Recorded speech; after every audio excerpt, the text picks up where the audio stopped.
हमारे राज्य के अध्यक्ष जी ने स्पष्ट आपको बताया है कि जनसुराज जो भी भ्रष्टाचार के मामले या अन्य मामले में शिकायत लाता है वो तथ्य के आधार पर और जो कागजात है उसके आधार पर ये आरोप लगाता है।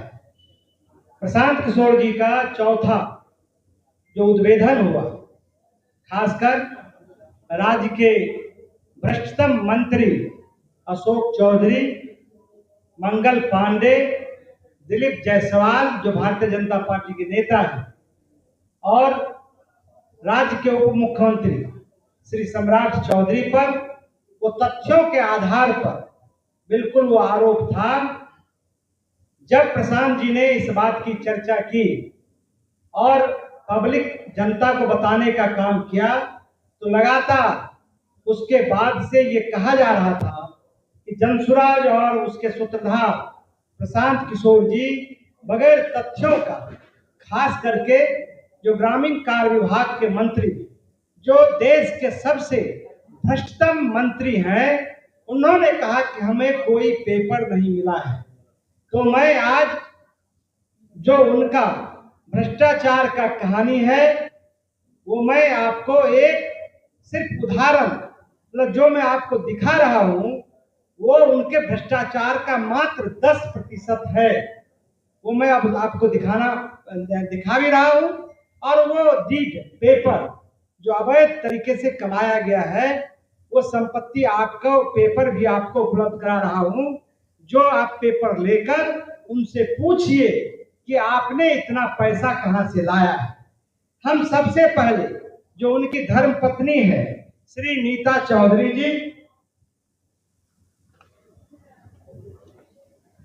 अशोक चौधरी जी की पत्नी श्री नीता केसकर चौधरी जी हैं, जो इस राज्य के बड़े जो बिल्डर हैं श्री दिलीप कुमार मित्तल और राकेश कुमार अग्रवाल जी से 13 फरवरी 2021 को 2.651 डिसमिल जमीन 2,61,97,000 में खरीदा है।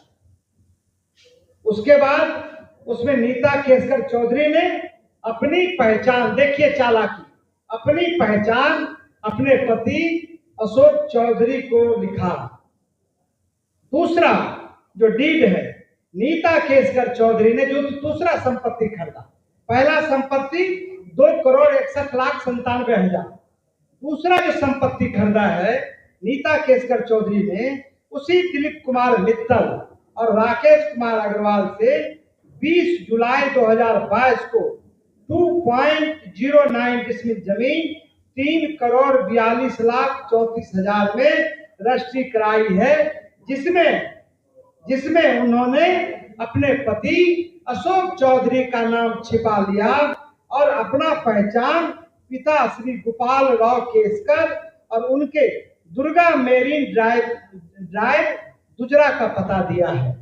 आप समझ सकते हैं कि ये कुल संपत्ति 6.08 करोड़ का है और उसमें 10% रजिस्ट्री शुल्क लगा है। मतलब कुल मिला के ये 7 करोड़ का संपत्ति है। एक में वो पता लिखता है अपने पति के बारे में, उसके निवास के बारे में, दूसरे में वो पता लिखता है अपने पिता के बारे में और पिता के एड्रेस पर वो लिखता है। ये बिल्कुल जालसाजी है, ये धोखा है और ये बड़ा गबन है। हम आपको उसका रजिस्ट्री सीधे तौर से उपलब्ध कराते हैं, जो आप लोग भी इसको देख लीजिए। ये आपको एक डीड है और दूसरा डीड आपको ये है। डीड नंबर आपको 2939 एक है और दूसरा डीड नंबर आपको 10,846 है। ये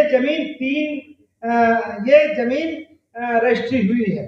तो ये आपको मैंने बताया है। दूसरा कि नीता केसकर चौधरी के बारे में आपको मालूम होगा कि उन्होंने वैशाली ट्रेडिंग कंपनी के नाम पर उन्होंने पंजाब नेशनल बैंक से 1,60,00,000 और 1,40,00,000 मतलब 3 करोड़ रुपया उन्होंने लोन लिया बैंक गारंटी के मामले में। जब पंजाब नेशनल बैंक ने खोजा तो वो फर्जरी निकला। ठीक है, बैंक की शिकायत के बाद सीबीआई ने मामले की जांच की। पटना हाई कोर्ट ने उनको, जो उनका पैरवी है और जो उनका सरकार ने पैरवी नहीं किया, तो उनको दोष मुक्त कर दिया। तब सीबीआई ने सुप्रीम कोर्ट गई, चुनौती दी। वहां जाके सुप्रीम कोर्ट ने हाई कोर्ट के आदेश को स्थगित कर दिया। आज भी यह मामला सुप्रीम कोर्ट में विचाराधीन है। यानी नीता केसकर चौधरी आज के दिन भी धोखाधड़ी के मामले में अभियुक्त है। क्या मंत्री अशोक चौधरी या उनके पत्नी नीता केसकर चौधरी बताएगी तो 7 करोड़ की रकम उन्होंने कहां से ली? हमारा आरोप है कि यह व्यावसायिक प्रॉपर्टी है जिसका बाजार मूल्य कम से कम 20 करोड़ रुपया है। कम से कम 20 करोड़ रुपया है। दूसरी बात कि सीबीआई जब जांच कर रही है तो इतना पैसा कहां से लाया है, ये महत्वपूर्ण बात है। ये मैं सिर्फ नीता केसकर चौधरी के बारे में और अशोक चौधरी के बारे में आपको हमने बताने का काम किया है। अभी हम लोग मंत्री अशोक चौधरी और उनकी पत्नी नीता केसकर चौधरी के सिर्फ 2 संपत्ति के बारे में मैं फिर कह रहा हूं, आपको जानकारी दे रहा हूं, जो 20 करोड़ की संपत्ति है और जिसने बैंक के साथ धोखाधड़ी किया है। उसके अलावा उनके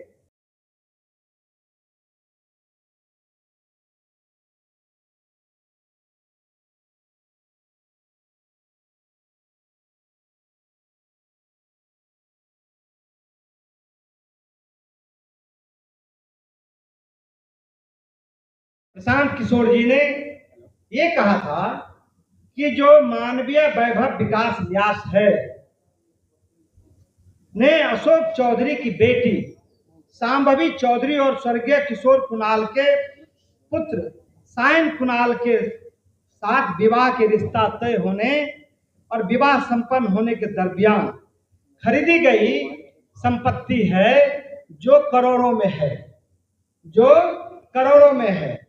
तो उन्होंने कहा कि उसके पहले वो ट्रस्ट जितना खरीदता था और उसके 10 वर्ष का, तो वो कभी भी इस तरह का संपत्ति नहीं खरीदा गया था। तो प्रशांत जी ने कहा कि हमारे खिलाफ मानव वैभव विकास न्यास के विरुद्ध कोई हमको मतलब पेपर नहीं है और ना कोई हमारे पास ये है। लेकिन चूंकि जब उनका बेटी का विवाह तय होता है और शादी से पहले मात्र 4 महीने के दरमियान, मैं आपको डीट बताऊं, मात्र 4 महीने के दरमियान खरीदी गई 6 जमीन का डीट मैं आज आप सब लोगों से शेयर कर रहा हूं। जो पहला है, जो पटना के पौष इलाके में श्री कृष्णापुरी में है, वो है आपको पहला डीड है, जो 28/3/2021 को खरीदी गई है। वो है 5,50,00,000 की संपत्ति है और ये डीड ओरिजिनल है। ये डीड आप देख सकते हैं, ये डीड देख सकते हैं और आपको मैं उपलब्ध भी करा दूंगा पीडीएफ उसका। दूसरा उन्होंने रूपसपुर में खरीदा 3,43,00,000 का, जो 12/5/2022 को श्री मानव वैभव विकास ने रजिस्ट्री करवाया है। तो तीसरा जो है वो है रूपसपुर में ही 8,90,00,000 का 12/5/2022 को ये ट्रस्ट के द्वारा ही ये जमीन खरीदा गया। चौथा जो है वो है मैनपुरा में 7.20 करोड़ 7,20,00,000 रुपए का उन्होंने खरीदा, जिसका डीड नंबर है 10,512 और डेट है 14/7/2022। इसका भी मैं आपको, ये आप देख लें, मैं इसका भी आपको उपलब्ध करा दूंगा। और पांचवा है आपको पाटलिपुत्रा में खरीदा है 15/7/2022 को। उसका डीड नंबर है 10,555 जो 15/7/2022 को 2,05,00,000 रुपये में खरीदा है, उसका डीडीए है। ये सब ओरिजिनल है। और अंतिम मैं आपको बताना चाहता हूं, पाटलिपुत्रा में 15,50,00,000 रुपये का ये पाटलिपुत्रा में जो खरीदा गया है, मैं आपको उसका पता बता देना चाहता हूं। ठीक ऑफिस से आगे आप चले जाइए, उसमें बिल्डिंग बहुत तेजी से वो मकान, बहुमंजिला मकान बन रहा है, ये 15 करोड़ का। मैं आपको बताना चाहता हूं कि कुल संपत्ति जो खरीदा गया है वो 42,55,00,000 का जो सरकारी मूल्य है उस पर खरीदा गया है। लेकिन एक सिर्फ मैं आपको वानगी बताना चाहता हूं, यदि किसी को पता लगाना है तो मैं आपको ये उपलब्ध करा देता हूं। ये ठीक यहाँ से 200 मीटर की दूरी पर वो है, उसका बाजार मूल्य सिर्फ एक मकान का, जमीन का सिर्फ बाजार मूल्य उसका लगभग 100 करोड़ रुपया होगा, 100 करोड़ रुपया होगा। अशोक चौधरी जी, इस ट्रस्ट पर हमारा कोई सवाल नहीं है, क्योंकि इसके खिलाफ हमारा कोई ये तथ्य नहीं आया है। लेकिन एक ऐसा सर्कमस्टांसेस बना है, परिस्थिति जन साक्ष्य लगता है कि जब इनके बेटी के साथ सगाई होती है तभी ये संपत्ति कैसे आता है। तो आपको मैंने ये पूरा प्रमाण के साथ आपको मैंने दिखाया है कि आप देखें, और आप उनके परिवार से, खास करके प्रशांत जी ने कहा कि किशोर कुणाल की छवि एक ईमानदार और अच्छे लोगों की रही है। एक उनका जो चारित्रिक रहा है वो बिहार में अच्छे लोगों का रहा है।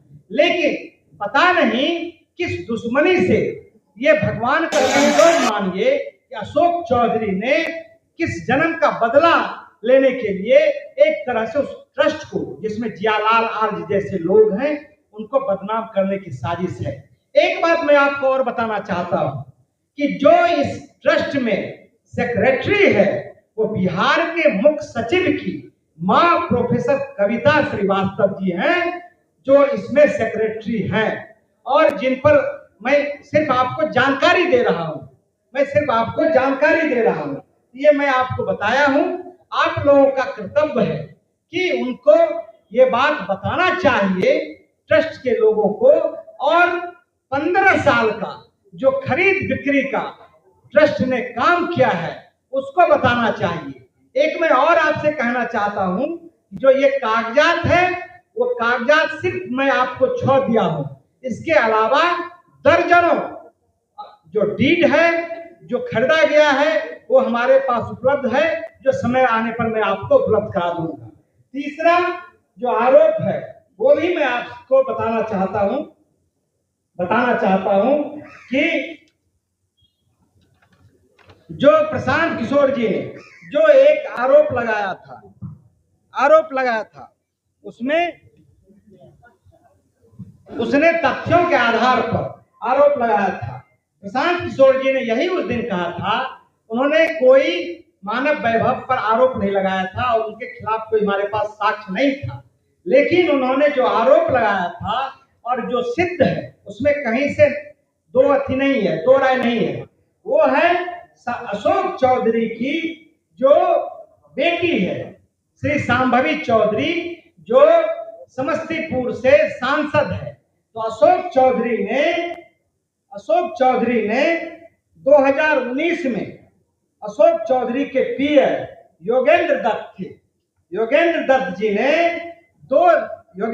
ने अशोक चौधरी ने 2 रजिस्ट्री अपने पीए श्री योगेंद्र दत्त जी के नाम से करवाया है। ये दोनों मैं आप लोग को उपलब्ध करा देता हूं, और दोनों ये डीड आप देख लें। एक डीड नंबर है आपको 8054, दूसरा डीड नंबर है 8427। ये दोनों डीड के द्वारा उन्होंने ये जमीन खरीदा, और अशोक चौधरी ने योगेंद्र दत्त को अपना पैसा उसमें दिया, अवैध पैसा उसमें दिया, जिसकी आप जांच कर सकते हैं। लेकिन 1 साल 6 महीने के बाद श्री अशोक चौधरी जी ने अपने बेटी के नाम से वो दोनों जो रजिस्ट्री था लगभग 74 डिसमिल, पटना का 23 कट्ठा बोला जाता है, वो बहुत मूल्यवान जमीन है।